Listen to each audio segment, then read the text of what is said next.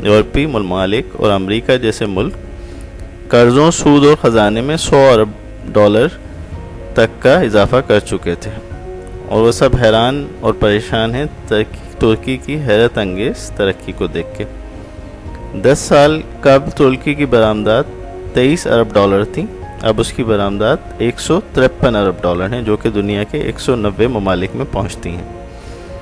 ان برآمدات میں پہلے نمبر پہ گاڑیاں، دوسرے نمبر پہ الیکٹرانک کا سامان جو کہ یورپ میں بکتا ہے، اور الیکٹرانک اشیاء میں ہر 3 میں سے 1 ترکی کی بنی ہوئی ہوتی ہیں۔ ترکی حکومت نے توانائی اور بجلی کی پیداوار کے لیے کوڑے کی ری سائیکلنگ کا طریقہ اختیار کیا ہے۔ اس سے ترکی کی 1/3 آبادی مستفید ہو رہی ہے۔ ترکی کے شہری اور دیہی علاقوں کے 98% گھروں میں بجلی پہنچ چکی ہے۔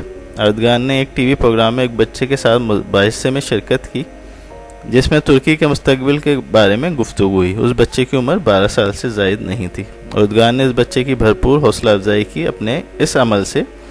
اردگان نے ترکی بچوں کو مباحثہ اور گفتگو کی ایک بہترین مثال پیش کی۔ اس سے ان بچوں کے مستقبل کا اندازہ لگایا جا سکتا ہے، ان کا کانفیڈنس لیول چیک کیا جا سکتا ہے۔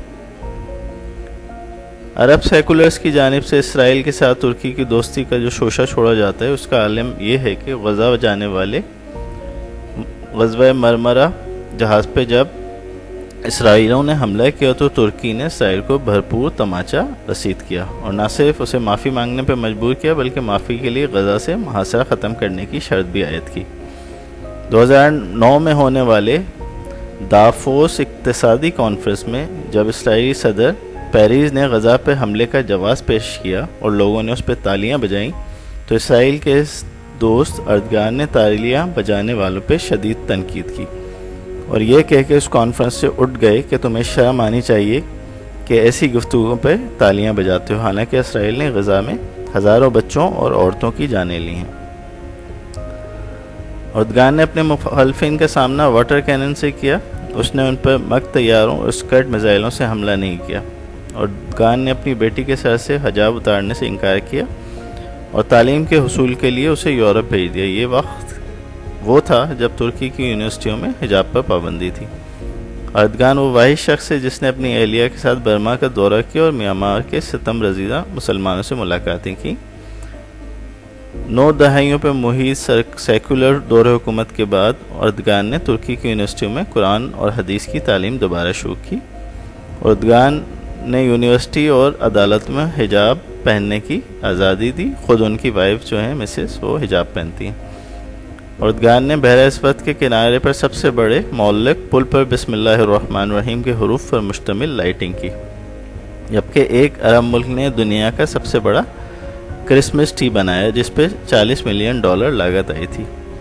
اردگان ترکی کے نصاب میں عثمانی رسم الخط کو واپس لا رہے ہیں جو در حقیقت عربی رسم الخط ہے۔ اردگان نے 7 سال کی عمر کے 10,000 بچوں کے ایک جلوس کا اہتمام کیا جو استنبول کی سڑکوں پہ اعلان کر رہے تھے کہ وہ 7 سال کے ہو گئے ہیں اور اب وہ قرآن اور نماز کا حفظ شروع کر دیں گے۔ نماز کی عادت ڈالنے کے لیے بچوں کو سائیکلوں کی تقسیم نے عوام کے دل جیت لیے۔ سامعین کرام، رجب طیب اردگان نے ترکی ریپبلک کے سالانہ اجلاس میں اشارہ دیا ہے کہ 2023 جبکہ معاہدہ لوزان ختم ہو رہا ہے جس میں ترکی پر اتحادیوں کی طرف سے فرسٹ ورلڈ وار کے بعد ذلت آمیز پابندیاں لگائی گئیں، اردگان کہتے ہیں کہ 2023 پابندیوں کے خاتمے کے ساتھ ہی ترکی کا انقلابی سال ہوگا انشاءاللہ، اور سارے خطے کا مستقبل ایک نئی کروٹ لے گا۔ انہوں نے کہا ترکی نئی فتوحات اور کامیابیوں کے دروازے پہ کھڑا ہے۔ انہوں نے کہا کہ خلافت عثمانیہ کے پیٹھ میں پہلا خنجر پہلی جنگ عظیم کے دوران سیورس معاہدے میں گھونپا گیا، جس میں ترکی کو اپنی بڑی زمینیں یعنی سائپرس، لیبیا، مصر، سوڈان، عراق اور شام کے کئی حصوں سے محروم کر دیا گیا۔ یہ سیورس معاہدہ 1920 میں ہوا مگر ترکی نے اسے ماننے سے انکار کر دیا اور اتحادیوں کے خلاف لڑائی جاری رکھی اور ان پر فتح حاصل کی۔ پھر 1923 میں معاہدہ لوزان کے تحت کمال مصطفیٰ اتاتورک نے ماڈرن سیکولر ترکی کی بنیاد رکھی۔ سامعین کرام، 1923 کے بعد ترکی آئل کی ڈرلنگ شروع کر کے اپنی طاقت میں بہت بڑھانا شروع کر دے گا۔ دوسری طرف پابندی ہٹنے کے بعد وہ بلیک سی اور بحیرہ مرمرا کو ملانے والا راستہ یا چینل بھی تیار کرنا شروع کرے گا۔ یہ ترکی کو عظیم تر بنانے کا سفر تیز کر دے گا۔ ترکی کی شام اور عراق میں مداخلت فوجی بنیادوں پہ اس کے عزائم بھی واضح کر رہے ہیں۔ خطے میں صرف ایران اور اسرائیل اس کے فوجی اور قائدانہ عزائم کی راہ میں رکاوٹ ہیں۔ یہ تمام حالات و واقعات ترکی کی خلافت عثمانیہ کے وقت کے علاقوں میں گہری دلچسپی اور انہیں واپس ترکی میں شامل کرنے اور داخل کرنے یا ان پہ اثر قائم رکھنے کا اظہار ہے۔ ترکی عالمی طور پر اسلامی دنیا کے لیے قائدانہ کردار کا بھی خواہاں ہے۔ نئے عالمی تناظر میں نئے حلیف تشکیل پا رہے ہیں اور ترکی امریکہ، سعودی عرب اور مغرب کے بجائے چین، روس اور ایران کا اتحادی بنتا نظر آ رہا ہے۔ پاکستان کے لیے یہ بہترین موقع ہے کہ ایک ابھرتے ہوئے ملک ترکی کا حلیف بن کے اس کی معاشی مارکیٹ اور فوجی طاقت سے فائدہ اٹھائے۔